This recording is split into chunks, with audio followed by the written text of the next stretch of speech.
ಸ್ನೇಹಿತರೆ, ಮೊನ್ನೆ ಬೆಳಗಾವಿಯಲ್ಲಿ ನಡೆದಂತಹ ಕಾಂಗ್ರೆಸ್ನ CWC ಸಭೆಯಲ್ಲಿ ತೆಗೆದುಕೊಂಡಂತಹ ನಿರ್ಣಯದ ಪ್ರಕಾರ ಒಬ್ಬ ವ್ಯಕ್ತಿಗೆ ಒಂದೇ ಹುದ್ದೆ ಎಂಬುವ ಕಾರಣಕ್ಕೆ ಇದೀಗ ರಾಜ್ಯದ ಉಪಮುಖ್ಯಮಂತ್ರಿ ಹಾಗೂ ಕೆಪಿಸಿಸಿ ಅಧ್ಯಕ್ಷರಾಗಿರ್ತಕ್ಕಂಥ DK ಶಿವಕುಮಾರ್ ತನ್ನ 2 ಹುದ್ದೆಗಳ ಪೈಕಿ ಒಂದು ಹುದ್ದೆಗೆ ರಾಜೀನಾಮೆಯನ್ನು ಕೊಡಲೇಬೇಕಾದಂಥ ಅನಿವಾರ್ಯತೆ ಎದುರಾಗಿದೆ ಅನ್ನುವ ಒಂದು ಸ್ಪಷ್ಟ ಮಾಹಿತಿಗಳು ಸಿಗ್ತಾ ಇದ್ದಾವೆ.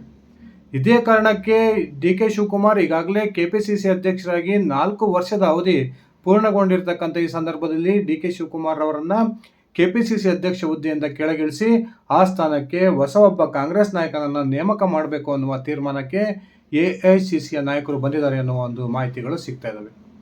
ಈ ಸಂದರ್ಭದಲ್ಲಿ ರಾಜ್ಯದ ಕೆಪಿಸಿಸಿ ಅಧ್ಯಕ್ಷ ಆಗಬೇಕು ಅನ್ನುವ ಒಂದು ಕನಸನ್ನು ಇಟ್ಕೊಂಡು ಈಗಾಗಲೇ ರಾಜ್ಯದ ಅನೇಕ ಕಾಂಗ್ರೆಸ್ ನಾಯಕರು ಪ್ರಯತ್ನವನ್ನು ಮುಂದುವರಿಸ್ತಾ ಇದ್ದು, ಅದರಲ್ಲೂ ಕೂಡ ಬೆಳಗಾವಿಯ ಸಾಹುಕಾರ ಸತೀಶ್ ಜಾರಕಿಹೊಳಿ, ಲಿಂಗಾಯತ ಕೋಟದಡಿಯಲ್ಲಿ MB ಪಾಟೀಲ್ ಹಾಗೂ ಈಶ್ವರ್ ಖಂಡ್ರೆ ಹಾಗೂ ಅಹಿಂದ ಕೋಟದಡಿಯಲ್ಲಿ ಮಧುಗಿರಿಯ ಶಾಸಕ ಸಹಕಾರಿ ಸಚಿವ KN ರಾಜಣ್ಣನವರು ನಾವು ರಾಜ್ಯದ ಕೆಪಿಸಿಸಿ ಅಧ್ಯಕ್ಷರಾಗಬೇಕು ಅನ್ನುವ ಬಯಕೆಯನ್ನು ಈಗಾಗಲೇ AICC ನಾಯಕರ ಮುಂದೆ ಇಟ್ಟಿದ್ದಾರೆ ಎನ್ನುವ ಸ್ಪಷ್ಟ ಮಾಹಿತಿಗಳು ಸಿಗ್ತಾ ಇದ್ದಾವೆ. ಇನ್ನೊಂದು ಕಡೆ DK ಶಿವಕುಮಾರ್ ಕೂಡ ತಾನು ಕೆಪಿಸಿಸಿ ಅಧ್ಯಕ್ಷ ಹುದ್ದೆಗೆ ರಾಜೀನಾಮೆಯನ್ನು ಕೊಟ್ಟರೆ ಆ ಒಂದು ಸ್ಥಾನವನ್ನು ತನ್ನ ಸಹೋದರನಾಗಿರ್ತಕ್ಕಂಥ ಬೆಂಗಳೂರು ಗ್ರಾಮಾಂತರ ಲೋಕಸಭಾ ಕ್ಷೇತ್ರದ ಮಾಜಿ ಸಂಸದನಾಗಿರ್ತಕ್ಕಂಥ DK ಸುರೇಶ್ ಅವರಿಗೆ ಕೊಡಿಸೋದ್ರ ಮೂಲಕ ಪಕ್ಷದ ಹಿಡಿತವನ್ನು ಮುಂದುವರಿಸಬೇಕು ಅನ್ನುವ ತೀರ್ಮಾನಕ್ಕೆ ಬಂದಿದ್ದಾರೆ ಎನ್ನುವ ಮಾತುಗಳು ಕೇಳಿ ಬರ್ತದವೆ. ಇದೇ ಸಂದರ್ಭದಲ್ಲಿ ಇಡೀ ರಾಜ್ಯಾದ್ಯಂತ ಸಿದ್ದರಾಮಯ್ಯನವರು ತಮ್ಮ ಬೆಂಬಲಿಗರಿಗೆ ಈ ಕೆಪಿಸಿಸಿ ಅಧ್ಯಕ್ಷ ಹುದ್ದೆಯನ್ನು ಕೊಡಿಸ್ತಾರೆ ಅನ್ನುವ ಚರ್ಚೆಗಳು ನಡೀತಾ ಇದ್ವು. ಆದರೆ ಇದೀಗ ಬಂದಿರತಕ್ಕಂಥ ಮಾಹಿತಿಯ ಪ್ರಕಾರ DK ಸುರೇಶ್ ಶಿವಕುಮಾರ್ ಅವರು ಏನು ತನ್ನ ಸಹೋದರನಿಗೆ ಕೆಪಿಸಿಸಿ ಅಧ್ಯಕ್ಷ ಹುದ್ದೆಯನ್ನು ಕೊಡಿಸಬೇಕು ಅನ್ನುವ ಯೋಚನೆಯನ್ನು ಮಾಡಿದಾರೋ ಆ ಒಂದು ಪ್ಲಾನ್ಗೆ ಇದೀಗ ಸಿದ್ದರಾಮಯ್ಯನವರು ಸಂಪೂರ್ಣವಾದ ಬೆಂಬಲವನ್ನು ಕೊಡ್ತಾ ಇದ್ದಾರೆ ಅನ್ನುವ ಒಂದು ಸ್ಪಷ್ಟ ಮಾಹಿತಿಗಳು ಸಿಗ್ತಾ ಇದ್ದಾವೆ.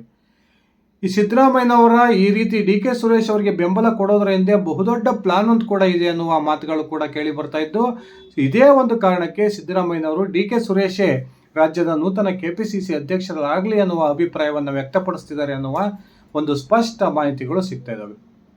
ಬನ್ನಿ ಸ್ನೇಹಿತರೆ, ಹಾಗಾದರೆ ನಿಜಕ್ಕೂ ಕೂಡ ತಮ್ಮ ರಾಜಕೀಯ ಕಡು ವಿರೋಧಿಯಾಗಿರ್ತಕ್ಕಂಥ DK ಶಿವಕುಮಾರ್ ಅವರ ಸಹೋದರ DK ಸುರೇಶ್ ಅವರನ್ನೇ ರಾಜ್ಯದ ಕೆಪಿಸಿಸಿ ಅಧ್ಯಕ್ಷನಾಗಿ ನೇಮಕ ಮಾಡತಕ್ಕಂಥ ನಿರ್ಧಾರಕ್ಕೆ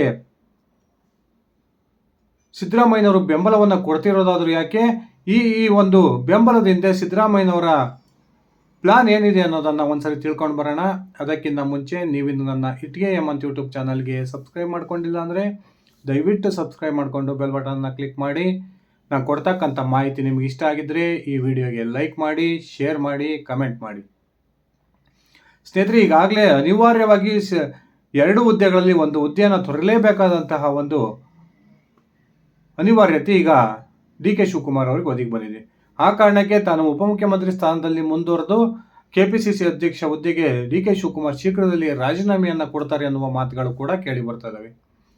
ಒಂದು ವೇಳೆ DK ಶಿವಕುಮಾರ್ ರಾಜೀನಾಮೆಯನ್ನು ಕೊಟ್ಟರೆ ಆ ಸ್ಥಾನಕ್ಕೆ ಒಬ್ಬ ನಾಯಕನನ್ನು ನೇಮಕ ಮಾಡಬೇಕು ಅನ್ನುವ ತಯಾರಿಯನ್ನು ಕೂಡ ಈಗಾಗಲೇ ಕೆಪಿಸಿಸಿ ನಾಯಕರು AICC ನಾಯಕರು ಮಾಡ್ಕೊಳ್ತಾ ಇದ್ದು, ಈ ನಿಟ್ಟಿನಲ್ಲಿ 4-5 ಹೆಸರುಗಳನ್ನು ಪರಿಶೀಲನೆಯನ್ನು ಮಾಡ್ತಿದ್ದಾರೆ ಅನ್ನುವ ಒಂದು ಸ್ಪಷ್ಟ ಸೂಚನೆಗಳು ಕೂಡ ಸಿಗ್ತವೆ. ಇದೇ ಸಂದರ್ಭದಲ್ಲಿ ಪಕ್ಷದ ಮೇಲಿನ ತನ್ನ ಹಿಡಿತವನ್ನು ಕಳೆದುಕೊಳ್ಬಾರ್ದು ಅನ್ನುವ ಕಾರಣಕ್ಕೆ DK ಶಿವಕುಮಾರ್ ಕೂಡ ಬಹುದೊಡ್ಡ ಪ್ಲಾನ್ ಅನ್ನು ಮಾಡಿಕೊಂಡಿದ್ದು, ತನ್ನ ಸಹೋದರನಿಗೆ ಈ ಒಂದು ಕೆಪಿಸಿಸಿ ಅಧ್ಯಕ್ಷ ಹುದ್ದೆಯ ಪಟ್ಟವನ್ನು ಕಟ್ಟಬೇಕು ಅನ್ನುವ ಒಂದು ಲೆಕ್ಕಾಚಾರದಲ್ಲಿದ್ದಾರೆ. ಇದಕ್ಕೆ ಇಡೀ ಕಾಂಗ್ರೆಸ್ನಲ್ಲಿ ಬಹುದೊಡ್ಡ ಒಂದು ವಿರೋಧ ವ್ಯಕ್ತವಾಗ್ತಿದ್ರು ಕೂಡ ರಾಜ್ಯದ ಮುಖ್ಯಮಂತ್ರಿ ಆಗಿರ್ತಕ್ಕಂಥ ಸಿದ್ದರಾಮಯ್ಯನವರು DK ಸುರೇಶ ಮುಂದಿನ ಕೆಪಿಸಿಸಿ ಅಧ್ಯಕ್ಷರಾಗಲಿ ಇದಕ್ಕೆ ನನ್ನ ಸಂಪೂರ್ಣ ಬೆಂಬಲವಿದೆ ಅನ್ನುವ ಒಂದು ಅಭಿಪ್ರಾಯವನ್ನು ವ್ಯಕ್ತಪಡಿಸಿದ್ದಾರೆ ಅನ್ನೋ ಒಂದು ಸ್ಪಷ್ಟ ಮಾಹಿತಿಗಳು ಸಿಗ್ತವೆ. ಎಲ್ಲರಿಗೂ ಕೂಡ ಆಶ್ಚರ್ಯ ಆಗ್ಬೋದು, ಅಲ್ಲೇ ಸಿದ್ದರಾಮಯ್ಯನವರು ಯಾಕೆ DK ಸುರೇಶ್ ಕೆಪಿಸಿಸಿ ಅಧ್ಯಕ್ಷರಾಗಲಿ ಅಂತಾರೆ ಅನ್ನುವ ಒಂದು ಆಶ್ಚರ್ಯ ಎಲ್ಲರಿಗೂ ಕೂಡ ಕಾಡ್ತಿರ್ಬೋದು. ಇದರಿಂದ ಈ ಸಿದ್ದರಾಮಯ್ಯನವರ ಬಹುದೊಡ್ಡ ಒಂದು ಲೆಕ್ಕಾಚಾರ ಇದೆ ಅನ್ನುವ ಮಾತುಗಳು ಕೇಳಿ ಬರ್ತದೆ. ಈಗಾಗಲೇ ರಾಜ್ಯದ ಉಪಮುಖ್ಯಮಂತ್ರಿ ಆಗಿರ್ತಕ್ಕಂಥ DK ಶಿವಕುಮಾರ್ ತನ್ನ ಸಹೋದರನಿಗೆ ಒಂದು ವೇಳೆ ಕೆಪಿಸಿಸಿ ಅಧ್ಯಕ್ಷ ಹುದ್ದೆಯನ್ನು ಕೊಡಿಸೋದ್ರಲ್ಲಿ ಸಫಲರಾಗಿದ್ದೇ ಆದರೆ ಆಗ ಸಿದ್ದರಾಮಯ್ಯನವರು ತನ್ನ ಪುತ್ರನಾಗಿರ್ತಕ್ಕಂಥ ಯತೀಂದ್ರ ಅವರಿಗೆ ಮಂತ್ರಿ ಪದವಿಯನ್ನು ಕೊಡೋದಕ್ಕೆ ಲೈನ್ ಕ್ಲಿಯರ್ ಆಗುತ್ತೆ ಅನ್ನೋದು ಸಿದ್ದರಾಮಯ್ಯನವ್ರ ಲೆಕ್ಕಾಚಾರ. ಈಗ ಒಂದು ವೇಳೆ ಸಿದ್ದರಾಮಯ್ಯನವರು ತಮ್ಮ ಪುತ್ರನನ್ನು ಮಂತ್ರಿ ಮಾಡಬೇಕು, ಆ ಮೂಲಕ ಆತನಿಗೊಂದು ರಾಜಕೀಯ ನೆಲೆಯನ್ನು ಕಲ್ಪಿಸಬೇಕು ಅನ್ನುವ ಲೆಕ್ಕಾಚಾರ ಕೇಳಿದ್ರೆ ಆಗ DK ಶಿವಕುಮಾರ್ ಬಲವಾಗಿ ಇದನ್ನು ವಿರೋಧಿಸ್ತಾರೆ ಅನ್ನುವ ಲೆಕ್ಕಾಚಾರಗಳು ಈಗ ಕೇಳಿ ಬರ್ತಾ ಇದ್ದಾವೆ. ಆ ಕಾರಣಕ್ಕೆ ಡಿ ಕೆ ಶಿವಕುಮಾರ್ ಅವರ ಸಹೋದರನನ್ನ ಕೆಪಿಸಿಸಿ ಅಧ್ಯಕ್ಷರನ್ನು ಮಾಡಿದರೆ ತನ್ನ ಮಗನನ್ನ ಸುಲಭವಾಗಿ ಮಂತ್ರಿ ಮಾಡ್ಬೋದು ಅನ್ನುವ ಲೆಕ್ಕಾಚಾರ ಸಿದ್ದರಾಮಯ್ಯನವ್ರದ್ದು. ಹಾಗಾದಾಗ ಶಿವಕುಮಾರ್ ಬಾಯಿ ಕೂಡ ಬಂದಾಗುತ್ತೆ. ಯಾವುದೇ ಕಾರಣಕ್ಕೂ ಯತೀಂದ್ರನನ್ನ ಮಂತ್ರಿ ಮಾಡೋದಕ್ಕೆ ಡಿ ಕೆ ಶಿವಕುಮಾರ್ ವಿರೋಧವನ್ನ ಮಾಡಲ್ಲ ಅನ್ನೋ ಒಂದು ತೀರ್ಮಾನಕ್ಕೆ ಇದೀಗ ಸಿದ್ದರಾಮಯ್ಯನವರು ಬಂದಿದ್ದು, ಇದೇ ಪ್ಲಾನ್ನ ಮುಂದುವರೆದ ಭಾಗವಾಗಿ ಕೆಪಿಸಿಸಿ ಅಧ್ಯಕ್ಷ ಹುದ್ದೆಗೆ ಡಿ ಕೆ ಸುರೇಶ್ ಅವರ ಹೆಸರನ್ನೇ ಅಂತಿಮಗೊಳಿಸಬೇಕು ಅನ್ನುವ ಒತ್ತಡವನ್ನ ಈಗ ಎಐಸಿಸಿ ನಾಯಕರ ಮುಂದೆ ಸಿದ್ದರಾಮಯ್ಯನವರು ಕೂಡ ಇಡ್ತಿದ್ದಾರೆ ಅನ್ನುವ ಒಂದು ಮಾಹಿತಿಗಳು ಸಿಗ್ತಾ ಇದ್ದಾವೆ. ಈಗಾಗಲೇ ರಾಜ್ಯದ ಮುಖ್ಯಮಂತ್ರಿ ಸ್ಥಾನದ ಅಧಿಕಾರ ಹಂಚಿಕೆಯಾಗಿದೆ. ಇದೇ ನವೆಂಬರ್ ತಿಂಗಳಿಗೆ ಸಿದ್ದರಾಮಯ್ಯನವರು ತಮ್ಮ ಮುಖ್ಯಮಂತ್ರಿ ಕುರ್ಚಿಯಿಂದ ಕೆಳಗಿಳಿತಾರೆ ಅನ್ನುವ ಮಾತುಗಳು ಕೇಳಿ ಬರ್ತಿರ್ತಕ್ಕಂಥ ಈ ಸಂದರ್ಭದಲ್ಲಿ ತನ್ನ ಮಗನನ್ನ ತಾನು ಮುಖ್ಯಮಂತ್ರಿ ಪಟ್ಟದಿಂದ ಕೆಳಗಿಳಿಯೋ ಹೊತ್ತಿನಲ್ಲಿ ಒಳಗೆ ಆತನಿಗೊಂದು ರಾಜಕೀಯ ನೆಲೆಯನ್ನು ಕಲ್ಪಿಸ್ಕೊಡ್ಬೇಕು, ಆ ಮೂಲಕ ಅವನನ್ನ ರಾಜಕೀಯದ ಮುನ್ನೆಲೆಗೆ ತರಬೇಕು ಅನ್ನುವ ಲೆಕ್ಕಾಚಾರ ಸಿದ್ದರಾಮಯ್ಯನವ್ರದ್ದಾಗಿದೆ ಅನ್ನುವ ಒಂದು ಸ್ಪಷ್ಟ ಸೂಚನೆಗಳು ಸಿಗ್ತಾ ಇದ್ದಾವೆ. ಅದೇ ಕಾರಣಕ್ಕೆ ಡಿ ಕೆ ಶಿವಕುಮಾರ್ ಅವರ ಸಹೋದರನಿಗೆ ಕೆಪಿಸಿಸಿ ಅಧ್ಯಕ್ಷ ಪಟ್ಟವನ್ನು ಕೊಟ್ಟು ಆ ಮೂಲಕ ಡಿ ಕೆ ಸುರೇಶ್ ಒಂದು ವೇಳೆ ಕೆಪಿಸಿಸಿ ಅಧ್ಯಕ್ಷರಾದರೆ ಡಿ ಕೆ ಸುರೇಶ್ ಅವರ ಶಿವಕುಮಾರ್ ಅವರ ಬಾಯಿ ಮುಚ್ಚೋಗುತ್ತೆ. ಆಗ ಸುಲಭವಾಗಿ ತನ್ನ ಮಗನನ್ನ ರಾಜ್ಯದ ಮಂತ್ರಿಮಂಡಲಕ್ಕೆ ತೆಗೆದುಕೊಳ್ಬೋದು ಅನ್ನುವ ಲೆಕ್ಕಾಚಾರ ಸಿದ್ದರಾಮಯ್ಯನವರು. ಕಳೆದ ಒಂದು ವಿಧಾನಸಭಾ ಚುನಾವಣೆಯಲ್ಲಿ ತನ್ನ ತಂದೆಗೋಸ್ಕರ ಕ್ಷೇತ್ರ ತ್ಯಾಗವನ್ನು ಮಾಡಿದ್ದಂತಹ ಯತೀಂದ್ರ ಸಿದ್ದರಾಮಯ್ಯನವರನ್ನ ಈಗಾಗಲೇ ರಾಜ್ಯದ MLC ಆಗಿ ನೇಮಕ ಮಾಡಲಾಗಿದೆ. ಇದೇ ಒಂದು MLC ಸ್ಥಾನವನ್ನು ಇಟ್ಕೊಂಡು ಆತನನ್ನ ಮಂತ್ರಿಮಂಡಲಕ್ಕೆ ತೆಗೆದುಕೊಳ್ಬೇಕು ಅನ್ನುವ ಬಹುದಿನದ ಕನಸನ್ನು ಈಡೇರಿಸಿಕೊಳ್ಳೋದಕ್ಕೆ ಇದೀಗ ಸಿದ್ದರಾಮಯ್ಯನವರು ಒಂದು ಹೆಜ್ಜೆಯನ್ನು ಮುಂದಿಟ್ಟಿದ್ದು, ಡಿ ಕೆ ಶಿವಕುಮಾರ್ ಕೂಡ ಈ ಒಂದು ವಿಚಾರಕ್ಕೆ ಯಾವುದೇ ರೀತಿಯ ವಿರೋಧವನ್ನ ಮಾಡಬಾರ್ದು ಅನ್ನುವ ಒಂದು ಲೆಕ್ಕಾಚಾರ ಕೇಳಿದು ಆ ಕಾರಣಕ್ಕೆ ಡಿ ಕೆ ಶಿವಕುಮಾರ್ ಅವರ ಬಯಕೆಯಂತೆ ಅವರ ಸಹೋದರನಿಗೆ ಕೆಪಿಸಿಸಿ ಅಧ್ಯಕ್ಷ ಹುದ್ದೆಯನ್ನು ಕಟ್ಟೋದ್ರ ಮೂಲಕ ತನ್ನ ರಾಜಕೀಯ ವಿರೋಧಿಗಳಿಗೆ ಬಹುದೊಡ್ಡ ಶಾಕನ್ನು ಕೊಡೋ ತೀರ್ಮಾನಕ್ಕೆ ಸಿದ್ದರಾಮಯ್ಯನವರು ಬಂದಿದ್ದಾರೆ.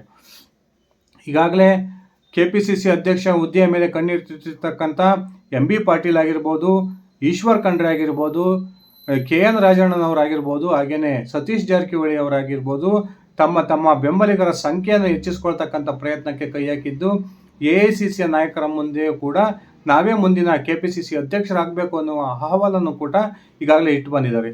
ಇದೇ ಸಂದರ್ಭದಲ್ಲಿ ಕೆಪಿಸಿಸಿ ಅಧ್ಯಕ್ಷ ಹುದ್ದೆಗೆ ಸಂಬಂಧಪಟ್ಟಂತೆ ಸಿದ್ದರಾಮಯ್ಯನವರು ತೆಗೆದುಕೊಂಡಿರ್ತಕ್ಕಂಥ ಈ ನಿರ್ಧಾರ ಅವರ ಆಪ್ತ ಬಳಗದ ನಾಯಕರಿಗೂ ಕೂಡ ಬಹುದೊಡ್ಡ ಶಾಕನ್ನು ತಂದಿಟ್ಟಿದೆ ಎನ್ನುವ ಮಾತುಗಳು ಕೇಳಿ ಬರ್ತಾ ಇದ್ದು, ಈ ಕೆಪಿಸಿಸಿ ಅಧ್ಯಕ್ಷ ಹುದ್ದೆಯ ಒಂದು ಜಟಾಪಟಿ ಯಾವ ಹಂತಕ್ಕೆ ಬಂದು ನಿಲ್ಲುತ್ತೆ ಅನ್ನೋ ಅಚ್ಚರಿ ಕೂಡ ಕಾಯ್ತಾ ಇದೆ.